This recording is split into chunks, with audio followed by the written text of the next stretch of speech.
পর্যায় সারণীর P block রসায়নের এক দারুণ বৈচিত্র্যময় এলাকা। তো আজ আমরা এর দুটো প্রতিবেশী গ্রুপকে নিয়ে জানব, যাদের মধ্যে এত মিল আর অমিল যে শুনলে বেশ অবাক হতে হয়। আচ্ছা, একটা মজার প্রশ্ন দিয়ে শুরু করা যাক। যে মৌলগুলো দিয়ে আমাদের হাতের কোকের ক্যান বা কম্পিউটার চিপ তৈরি হচ্ছে, তাদের সাথে কাপড় কাচার সোডা বা গাড়ির ব্যাটারির ভেতরে থাকা মৌলগুলোর মিল কোথায় থাকতে পারে? আপাতদৃষ্টিতে তো কোনো মিলই নেই, তাই না? চলুন আজ এই রহস্যটাই সমাধান করা যাক। তাহলে আমাদের আজকের আলোচনার রোডম্যাপটা কি? প্রথমে আমরা পি ব্লকের এই দুটি প্রতিবেশী গ্রুপের সাথে পরিচিত হব, তারপর গ্রুপ ১৩র বিক্রিয়ার ধরন দেখব, আর বিশেষ করে অ্যালুমিনিয়াম ক্লোরাইডের একটা দারুণ রহস্যের সমাধান করব। আর সবশেষে আমরা গ্রুপ ১৪র সাথে এর তুলনা করে দেখব ওরা কতটা এক আর কতটা আলাদা। তাহলে আর দেরি কেন, চলুন আমাদের এই রাসায়নিক গল্পের মূল চরিত্রদের সাথে পরিচিত হয়নি। তো এই হলো আমাদের গল্পের মূল দুই পরিবার।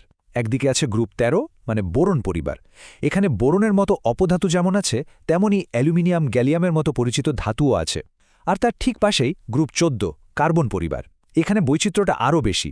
অধাতু কার্বন থেকে শুরু করে একেবারে নিচে টিন, লেটের মতো পুরো দস্তুর ধাতু।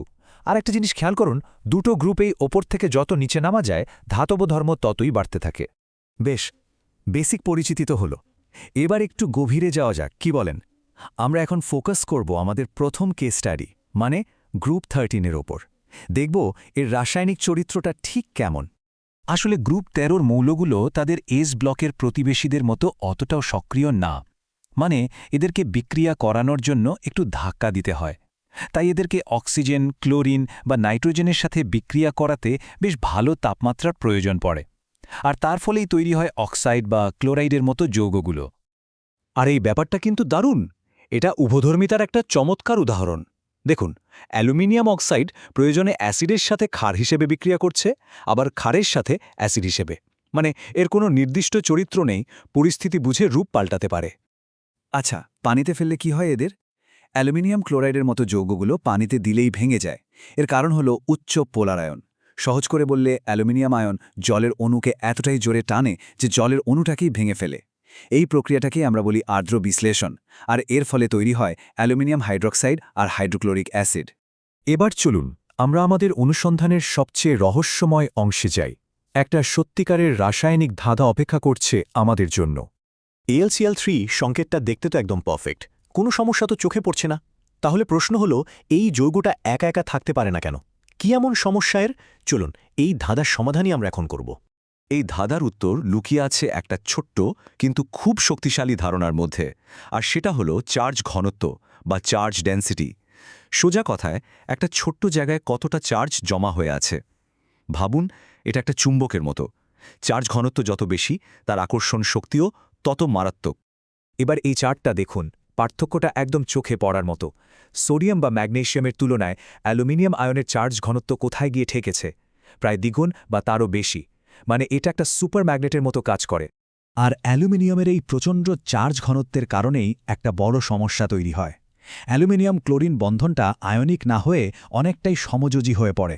এর ফলে যা হয়, কেন্দ্রীয় অ্যালুমিনিয়াম পরমাণুর বাইরের কক্ষে মাত্র ৬টা ইলেকট্রন থাকে, যেখানে স্থিতিশীলতার জন্য দরকার ৮টা। মানে এর অষ্টক অপূর্ণ। তো প্রকৃতি এর সমাধান কিভাবে বের করল? খুবই বুদ্ধিমানের মতো। একা যখন স্থিতিশীল থাকা যাচ্ছে না, তখন দলবদ্ধ হয়ে যাও। একটা AlCl3 অণু তার পাশের আরেকটা AlCl3 অণুর সাথে ইলেকট্রন শেয়ার করে। এভাবেই দুটো অণু মিলে একটা স্থিতিশীল Al2Cl6 ডাইমার তৈরি করে, আর দুজনেই অষ্টক পূর্ণ করে ফেলে। তো গ্রুপ 13-এর কেস তো আমরা সমাধান করে ফেললাম। চলুন এবার এই জ্ঞানটা নিয়ে এর পাশের বাড়িতে, মানে গ্রুপ 14তে যাওয়া যাক, আর দেখি ওদের মধ্যে মিল অমিলগুলো কি কি। গ্রুপ 14র ক্ষেত্রেও দেখবেন অনেক মিল। এরাও গ্রুপ 13র মতোই অক্সিজেন, হ্যালোজেন, বাষ্প, অ্যাসিড আর ক্ষারের সাথে বিক্রিয়া করে। এখানেও গ্রুপের নিচের দিকে গেলে সক্রিয়তা বাড়ে। আর সবচেয়ে মজার ব্যাপার হলো, টিন আর লেডের অক্সাইডগুলো অ্যালুমিনিয়াম অক্সাইডের মতোই উভধর্মী আচরণ করে। তবে পার্থক্য আছে, যেমন শুধুমাত্র নিচের দিকে ধাতব মৌলগুলোই অ্যাসিড আর ক্ষারের সাথে বিক্রিয়া করে হাইড্রোজেন গ্যাস তৈরি করতে পারে।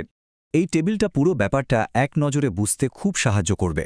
খেয়াল করে দেখুন, কার্বন বা সিলিকন যেখানে অ্যাসিড বা ক্ষারের সাথে টু শব্দটিও করছে না, সেখানে টিন আর লেড কেমন দিব্যি বিক্রিয়া করে হাইড্রোজেন গ্যাস তৈরি করছে। এটাই হলো ওপর থেকে নিচে ধাতব চরিত্র বেড়ে যাওয়ার পরিষ্কার প্রমাণ। তো এতক্ষণের আলোচনা থেকে আমরা মূল কি বিষয় শিখলাম? চলুন আমাদের এই যাত্রা থেকে পাওয়া মূল শিক্ষাগুলো একবার গুছিয়ে নেওয়া যাক। তাহলে মূল কথা কি দাঁড়ালো? প্রথমত, দুটো গ্রুপেই ওপর থেকে নিচে নামলে ধাতব ধর্ম বাড়ে। দ্বিতীয়ত, অক্সাইডের প্রকৃতি অম্লীয় থেকে ধীরে ধীরে উভধর্মী, এমনকি ক্ষারীয় হতে পারে। তৃতীয়ত, স্থিতিশীল অষ্টক অর্জনের একটা সাধারণ প্রবণতায় Al2Cl6 ডাইমারের মতো জটিল গঠনের জন্ম দেয়। আর সবশেষে, এই বিক্রিয়াগুলো দেখতে যতই জটিল লাগুক না কেন, এর পেছনের নিয়মগুলো কিন্তু খুবই সাধারণ এবং অনুমানযোগ্য। তাহলে শেষ করার আগে একটা প্রশ্ন রেখে যাই। কম্পিউটার চিপের সিলিকন আর অ্যালুমিনিয়ামের ক্যান থেকে শুরু করে গাড়ির লেড ব্যাটারি পর্যন্ত এই যে মৌলিক পারমাণবিক নিয়মগুলো নিয়ে আমরা কথা বললাম, সেগুলো কিভাবে আমাদের আধুনিক বিশ্বের এই জরুরি উপকরণগুলোকে আকার দিচ্ছে? ভেবে দেখুন তো, রসায়নের এই সহজ নিয়মগুলোই আসলে আমাদের চারপাশের পৃথিবীকে কতটা নিয়ন্ত্রণ করছে।